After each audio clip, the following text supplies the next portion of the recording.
converted to a faith. With the encouragement of the Church Missionary Society, Crowder had documented his own experience in a letter to one Reverend William Jowett on the 22nd of February, 1837. According to them, Samuel Ajayi Crowder, a freed slave, or a rescued slave who experienced miracle, wrote this to a Reverend Father Jowett. The Reverend and dear sir, as I think it will be interesting to you to know something of the conduct of providence in my being brought to this colony, where I have the happiness to enjoy the privilege of the gospel. I give you a short account of it, hoping I may be excused if I should prove rather tedious in some particulars. I suppose sometimes about the commencement of the year 1821, I was in my native country, enjoying the comfort of father and mother and the affectionate love of brothers and sisters. From this period, I must date the unhappy, for which I am now taught, in other respects, to call blessed day, which I shall never forget in my life. I call it unhappy day because it was the day in which I was violently turned out of my father's house and separated from relations, and in which I was made to experience what is called to be in slavery, with regard to its being called blessed. It being the day which Providence had marked out for me to set out on my journey from the land of heathenism, superstition, and vice to a place where his gospel is preached. For some years, war had been carried on in my Oyo country, which was always attended with much devastation and bloodshed. The women, such men as had surrendered or were caught, with the children, were taken captives. The enemies who carried on these wars were particularly the Oyo Muhammadans, with whom my country abounds, with the Fulas, the Fube, and such foreign slaves as had escaped from their owners, joined together, making a formidable force of about 20,000 who annoyed the whole country. They had no other employment but selling slaves to the Spaniards and Portuguese on the coast. This was supposed a letter or a note written by Samuel Ajayi Crowder on the 22nd of February, 1837, where he should probably be just about 26 years old, I believe. The letter gives a sense of just how the experience of the evil of slavery made the minds of those who were rescued from it. Not only were they ready to embrace the religion of their saviors, they became passionate flag bearers of the revolution amongst their people, whom they would have held responsible for the misfortunes from which they had been freed. Crowder's letters ended with the following appeal: that the time may come when the heathen shall be fully given to Christ for his inheritance, and the uttermost part of the earth for his possession. In the earnest prayer is the earnest prayer of your humble, thankful, and obedient servant, Samuel Crowder. Following the publication of Box's book in 1838, in the estimation of the British government, the time had most certainly come for Ajayi Crowder's prayer to be answered. Having demonstrated high intellectual ability and a gift for languages, he was to play a key role in the 1841 Niger mission to take Christianity, commerce, and civilization into what was to become Nigeria. The end of chapter 1. Ladies and gentlemen, thank you so much to those of you who joined. As many as we are, or as few as we are, the chat this afternoon is to see that you can take a moment and listen to the journey that brought about the contraption called Nigeria, and why from day one that people have never been allowed to genuinely decide how they wanted to be led or governed without any external interference and all that. So let me take a tea break. And when I get back, we'll go to chapter 2. We are going to do 2 chapters this afternoon. And then if the time permits, I will take 1 or 2 calls, then we'll call it a day. Do it again next time, okay? Or if you are still here, remember, share the broadcast. I will be back in a minute or 2. Don't go anywhere.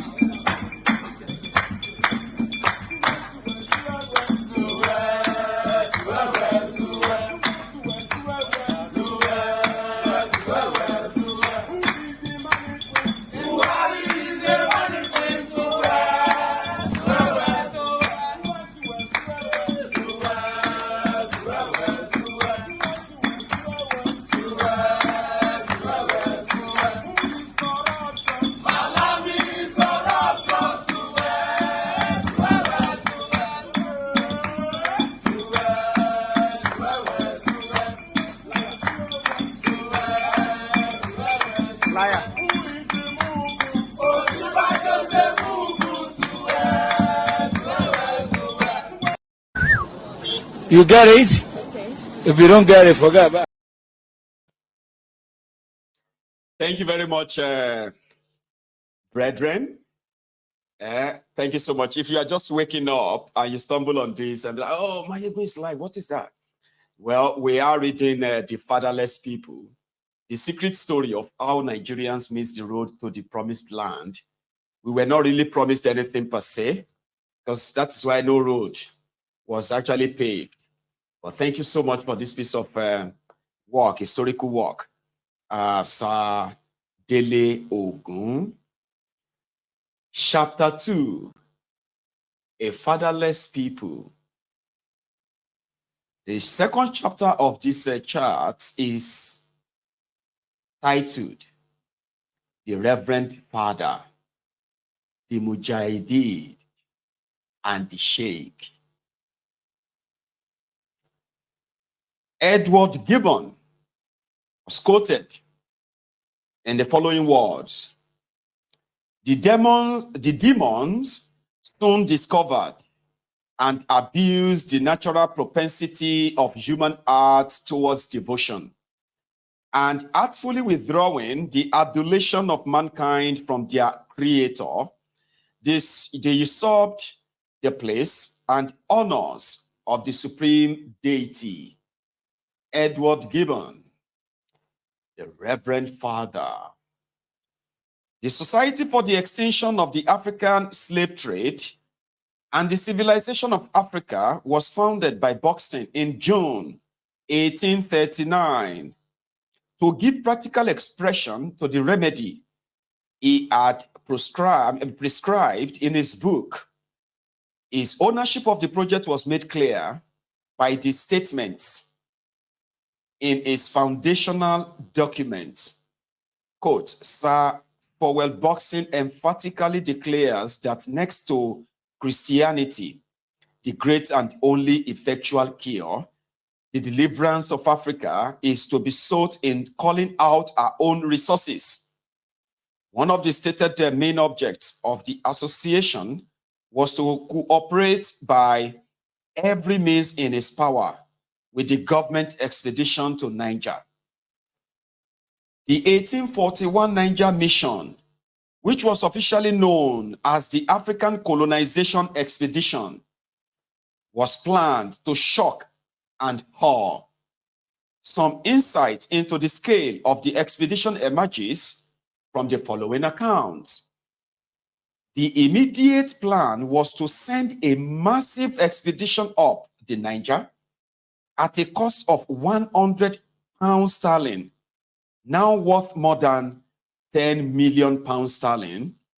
The expedition was not only to make a survey for the introduction of Christianity, commerce, and civilization, but also to impress Africans with the knowledge and power of British Industrial Revolution.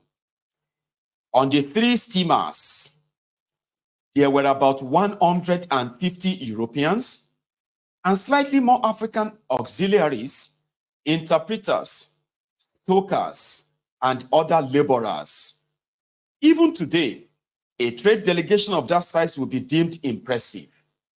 Among the Europeans, there were the naval officers and sailors and 4 government commissioners with authority to make treaties of friendship and commitment to abolition, acquire land at the confluence for a model farm, and explore the feasibility of stationing a consul on the Niger.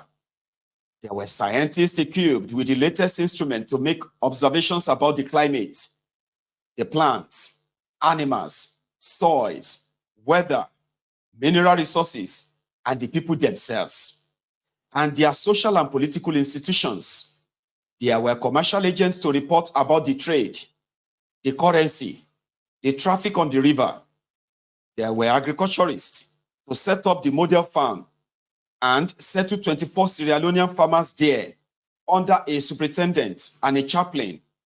Besides the official chaplain who was in the chaplain's ship, the CMS nominated J.F. Crowder, who had been studying Hausa with him, to act as a chaplain in each of the other 2 ships. They were to carry out a feasibility study for the introduction of Christianity. The expedition was eventually grounded due to the high death toll among the white participants as a result of attacks from mosquitoes. In preparation for his role in the venture, Ajayi Crowther had been sent from Sierra Leone to the Ivory Missionary College for his missionary education. However, the attempt to use Crowther, a Yoruba man, even though tutored in the Hausa language, to sell the Christian gospel in Hausa land was also a failure. Ethnic identities were too hard set for a member of one national group to evangelize effectively to the natives of another.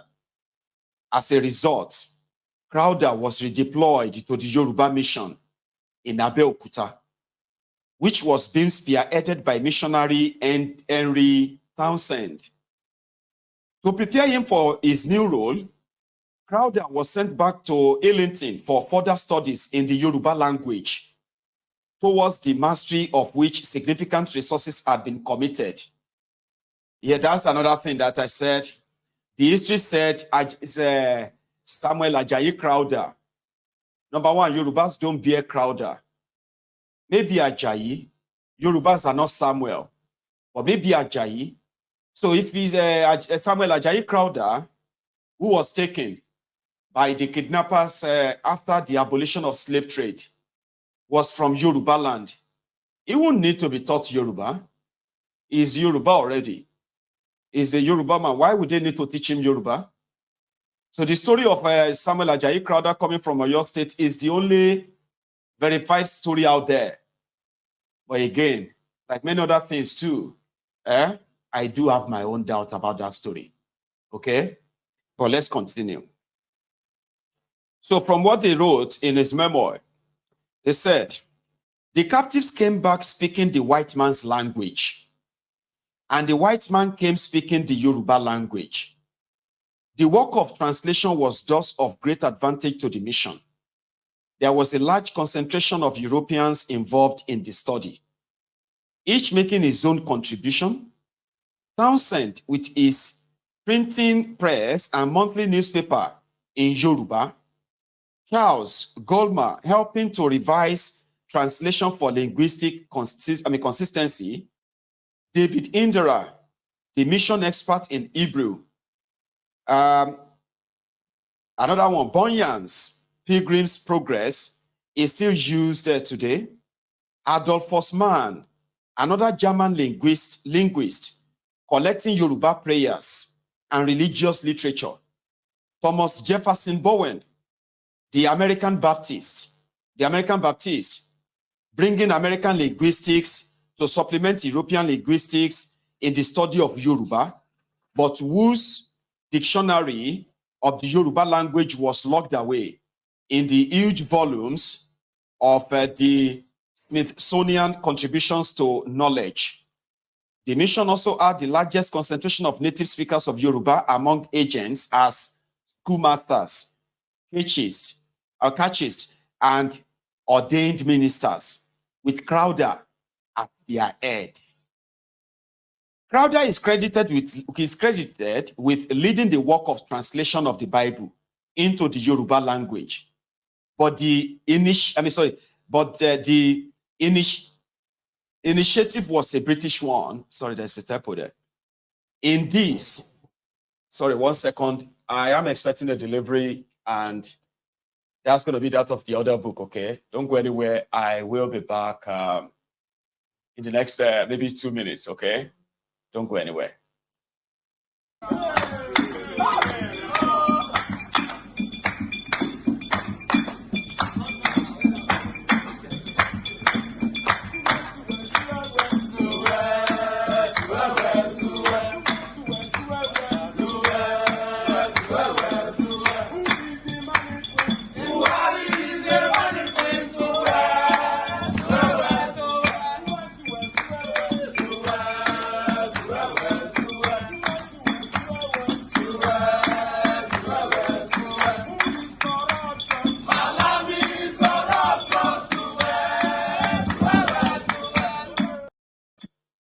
So I am back, okay? So what happened is that I think that's the delivery for why we struck. I'm so sorry that we got interrupted, okay? Yesterday they came here and the guy charged the door, and because I was kind of busy, so he left. So we have it. So everybody, we have why we struck, and that is, see, it's delivered. It is why we struck. The story of the first Nigeria coup. The story they told you is Igbo coup. This is the book that tells the story. There are many books, but this is one of the most acclaimed, credible record of what really happened in that January 1966 coup. Thank you so much. Your method is delivered now. So what we are going to do is that we'll be reading them, intermittently like that. So for example, when we read 2 chapters from A Fatherless People this afternoon, tomorrow we'll read a chapter or 2 chapters in Why We Struck, and we'll mix them like that so that it won't be like, we kind of blend together at the same time. So thank you so much once again for your patience, okay? So let's continue, please. Like I said, Ajayi Crowther was their head when they were making all those recruitments. Sorry, 1 sec. Got something I needed to put up there. And that's that. Anyway, so Crowther is credited with leading the work of translation of the Bible into Yoruba language. But the initiative was a British one. In this, they were drawing upon their own experiences from the first translation of the Bible into the English language in 1611. At the instigation of King James I. The impact of the arrival of the alien faith on the established social order is perhaps best captured by Chinua Achebe in his masterpiece, Things Fall Apart. To his tragic hero, Okonkwo's question, does the white man understand our custom about land? And the response is, how can he when he does not even speak our tongue?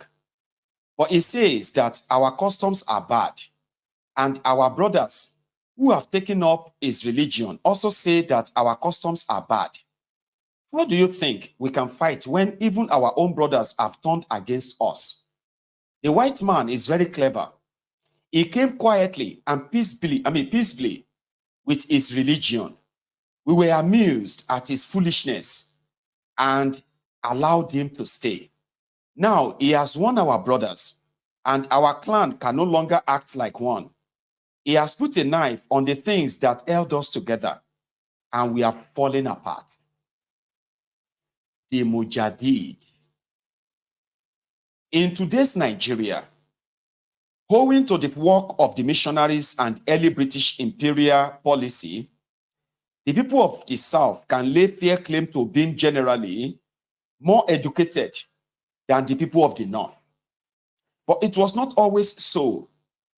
In the days before modern transportation and communication, it was the itinerant communities rather than the settled who were likely to be the best informed and most learned, and the Fulani people could count themselves among them. For this reason, they were the principal agents for the spread of Islam in northeast Nigeria. Shehu Uthman Danfodio, the Mujahid, was a Fulani born in 1754 in what was then Hausa land. In the competition for new followers between Islam and Christianity, the two faiths borrowed much from one another, just as the community of Christians had grown quietly and peacefully within the belly of Rome until the movement was strong enough to withstand efforts of the established order to expel them. So too, the Mujahid had nurtured the growth of the community of the faithful through his daily work as a religious teacher until on the 29th of May, 1804, he felt confident to declare a jihad against his Hausa hosts. The declared purpose of the jihad was to establish true Islam in Hausa land. By the time the Saki of Gobir, the then dominant kingdom in Hausa land, decided to take action, the established order had been overwhelmed by the Fulani warriors of faith. The fall of Gobir, now renamed Sokoto, marked the beginning of the end of the Hausa nation. The Mujahid now had no shortage of volunteers to take up the green flag of jihad for the conquest of other Hausa states like Katsina and Kano. By 1807, Danfodio had succeeded in establishing a new Islamic state over the whole of Hausa land, with its capital in Sokoto. He died in 1817, but the work of expanding his Islamic domain through holy war continued. 4 years before his death, the Shehu had delegated great authority to his brother, Abdullahi, and his son, Muhammad Bello. The former had responsibility for the land to the west and south, the latter to the north and east, while Bello pushed the empire eastwards to the borders of already Islamized state of Borno and down to Bauchi and Adamawa, and then through to Yola on the south side of the River Benue. Abdullahi pushed in a southwesterly direction into Nupe and south of the River Niger into Ilorin. At every stage of the advance, the trusted formula was reused.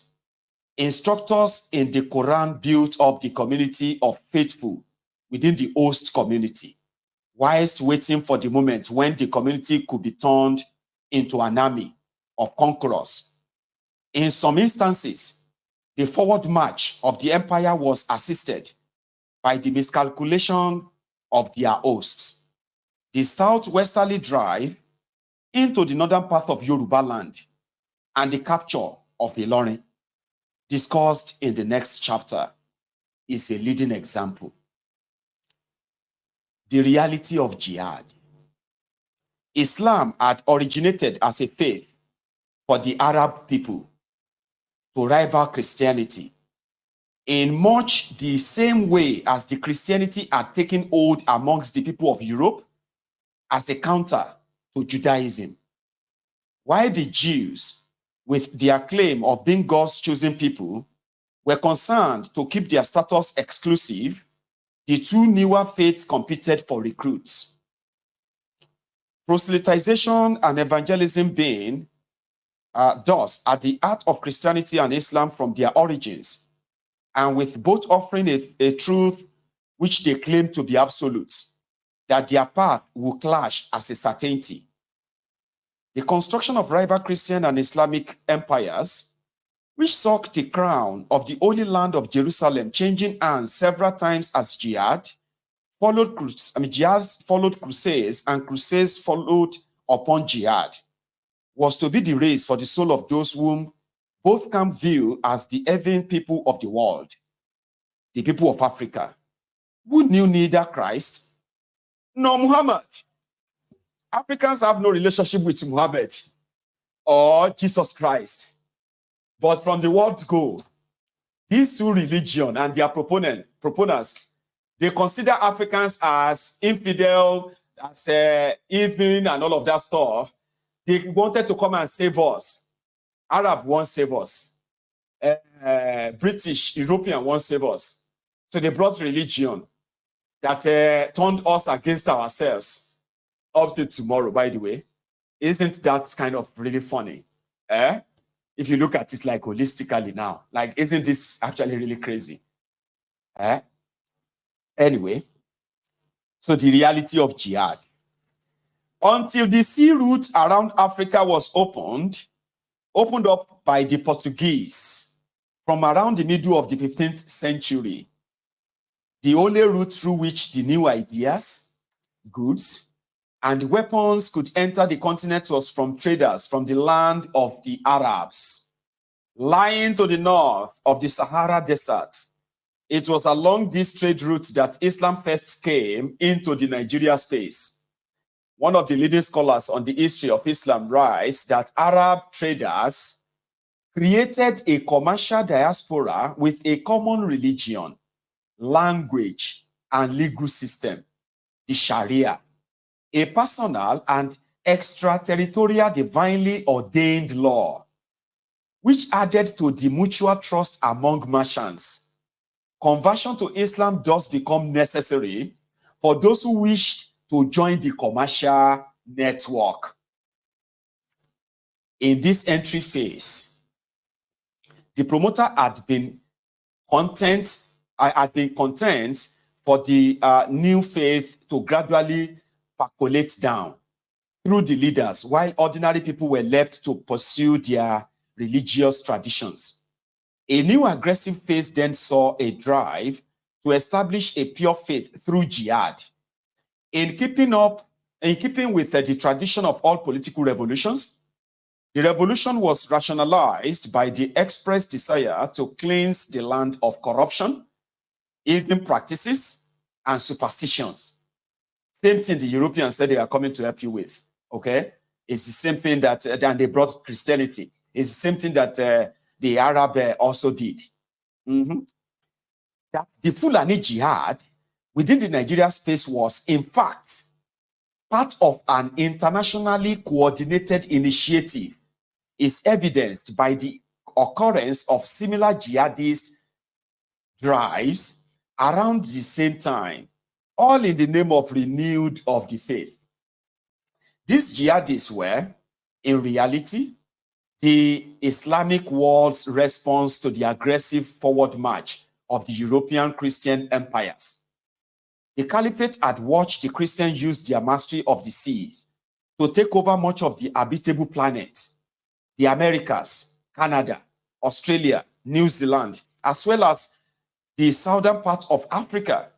In 1804, the very year in which Danfodio launched his jihad in Hausa land, the British were in the final phase of their conquest of the whole of India, which the caliphate had been in contention for. This development on the international stage manifested in West Africa as follows. In West Africa, a major tradition of renewalist, holy war, jihad developed, with the result being the creation of number of explicitly Islamic states. Jihadists were proclaimed and jihads were proclaimed and jihad states were established in the Senegambia region.